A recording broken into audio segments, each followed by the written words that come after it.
உலக புகழ்பெற்ற குலசை தசரா திருவிழாவின் சிகர நிகழ்ச்சியான சூரசம்ஹாரம் கோலாகலமாக நடைபெற்றது. தூத்துக்குடி மாவட்டம் குலசேகரப்பட்டினம் முத்தாரம்மன் கோவிலில் தசரா திருவிழா கடந்த 23ஆம் தேதி கொடியேற்றத்துடன் தொடங்கியது.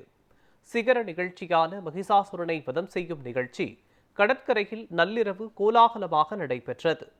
இதில் நாட்டின் பல்வேறு மாநிலங்களில் இருந்து லட்சக்கணக்கான பக்தர்கள் கலந்து கொண்டனர். சிம்ம வாகனத்தில் கடற்கரைக்கு எழுந்தருளிய அம்மன் யானை, எருது, சேவல் உருவத்தில் வந்த மகிஷாசுரனை சூலாயுதத்தால் வதம் செய்தார். அப்போது வண்ணத்திர ஓம் காளி ஜெய் காளி என பக்தி முழக்கம் எழுப்பி பக்தர்கள் அம்மனை வழிபட்டனர்.